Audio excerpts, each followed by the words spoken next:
ഇനി വീണ്ടും sexual harassment ആക്ടുമായിട്ട് ബന്ധപ്പെട്ട ഒരു കാര്യമാണ്. നമ്മൾ ഈ സെക്സ്വൽ ഹരാസ്മെന്റ് ആക്ടിൽ ഇന്റേണൽ കമ്മിറ്റിയാണ് എൻക്വയറി നടത്തേണ്ടത്. പക്ഷേ ഈ ഡൊമസ്റ്റിക് എൻക്വയറിയുമായിട്ട് ഈ ഇന്റേണൽ കമ്മിറ്റിയുടെ അധികാരങ്ങൾക്കൊരു വ്യത്യാസമുണ്ട്. നമ്മൾ ഈ ഡൊമസ്റ്റിക് എൻക്വയറിയിൽ എൻക്വയറി ഓഫീസർക്ക് ഒരു തൊഴിലാളിക്കെതിരെയുള്ള അലിഗേഷൻസ് പ്രൂവ്ഡ് ആയോ അല്ലെങ്കിൽ പ്രൂവ്ഡ് ആയിട്ടില്ലയോ, പ്രൂവ്ഡ് ഓർ നോട്ട് പ്രൂവ്ഡ് എന്ന് എഴുതാനുള്ള അധികാരമുണ്ട്. പ്രൂവ്ഡ് ആണെങ്കിൽ തന്നെ അതിലെന്ത് ശിക്ഷ കൊടുക്കണമെന്ന് പറയാനായിട്ട് എൻക്വയറി ഓഫീസർക്ക് അധികാരമില്ല. പക്ഷേ പോഷ് ആക്ട് അനുസരിച്ചിട്ട് ഇത് പ്രൂവ്ഡ് ആണ് എന്ന് ഇന്റേണൽ കമ്മിറ്റി കൺക്ലൂഷനിലെത്തിയാൽ അതിൻ്റെ ശിക്ഷ റെക്കമെൻഡ് ചെയ്യേണ്ടതും ഈ കമ്മിറ്റിയാണ്.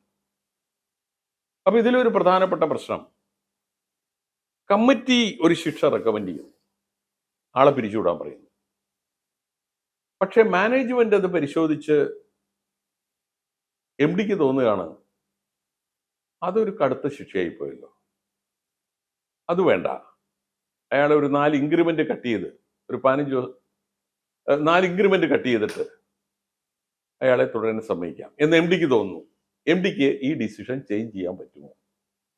അപ്പോൾ പോഷ് ആക്ടിന്റെ പ്രൊവിഷൻസ് അനുസരിച്ചിട്ട് കമ്മിറ്റി റെക്കമെൻഡ് ചെയ്ത് കഴിഞ്ഞാൽ എം ഡിക്ക് അതിനകത്ത് ഒന്നും ചെയ്യാൻ പറ്റില്ല. അതിവിടെ ഈ ആക്ടിൽ എവിടെയാണ് പറഞ്ഞിരിക്കുന്നത്? നിങ്ങൾ സെക്ഷൻ 13 സബ്സെക്ഷൻ 4 നോക്കി വെച്ചാൽ മതി. സെക്ഷൻ 13 സബ്സെക്ഷൻ 4 പറയുന്നത് the employer shall act upon the recommendation of internal committee. ഷാലാണ്, മേ അല്ല. വേറെ ഓപ്ഷൻ ഒന്നുമില്ല, അത് അംഗീകരിച്ചേ പറ്റുള്ളൂ. അപ്പൊ നമ്മൾ പറയാൻ പോകുന്ന മറ്റു 2 ഡിസിഷനെ കുറിച്ചിട്ടാണ്. അപ്പൊ ഇന്റേണൽ കമ്മിറ്റി വളരെ പവർഫുൾ ആണ്. കാരണം internal committee has got the power to recommend punishment, and if the internal committee recommends punishment, employer has no business to alter the punishment. പറ്റില്ല. പക്ഷേ ഈ ഇന്റേണൽ കമ്മിറ്റിയുടെ പവറിനെ 2020 2 ജഡ്ജ്മെന്റുകളിലൂടെ ആ പവർ ഒന്ന് ഡൈല്യൂട്ട് ചെയ്തിരിക്കുക. അപ്പൊ നമ്മൾ എംപ്ലോയേഴ്സ് എന്ന നിലയിൽ ടെർമിനേഷൻ കേസ് ആണെങ്കിൽ ഈ 2 കേസുകൾ നിങ്ങൾ കണക്കിലെടുക്കണം.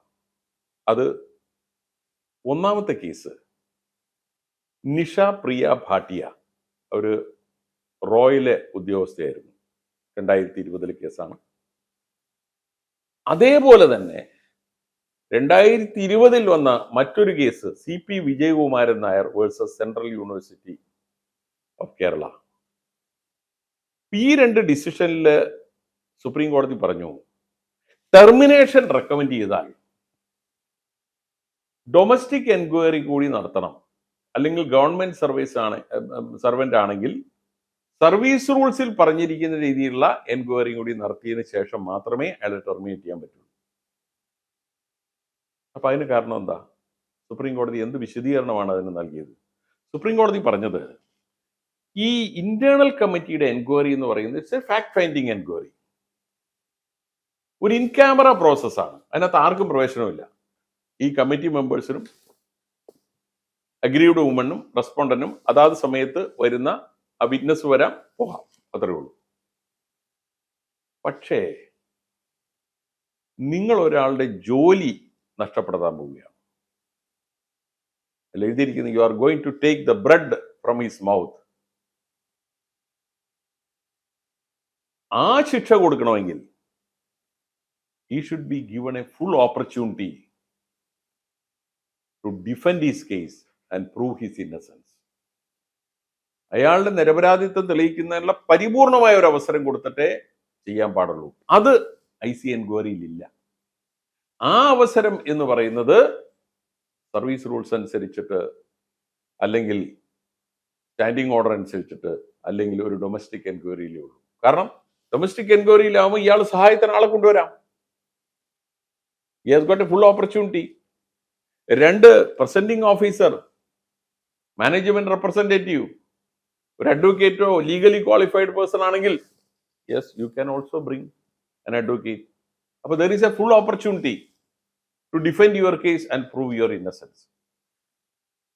അപ്പൊ ഈ രണ്ട് വിധികളിലൂടെ ഇപ്പൊ രണ്ട് കാര്യങ്ങൾ നമ്മൾ ശ്രദ്ധിക്കണം. ഒന്ന്, ഇന്റേണൽ കമ്മിറ്റിയുടെ പവറിനെ ഡൈല്യൂട്ട് ചെയ്യപ്പെട്ടു. രണ്ട്, നമ്മൾ ഡിസ്മിസൽ കേസ് ആണെങ്കിൽ അത് പ്രോപ്പറായിട്ട് അഡ്വൈസ് എടുത്ത് തന്നെ നിങ്ങൾ ഈ കാര്യത്തിൽ ചെയ്യണം. അല്ലെങ്കിൽ you will land up in trouble. Great Leap, encouraging employment values.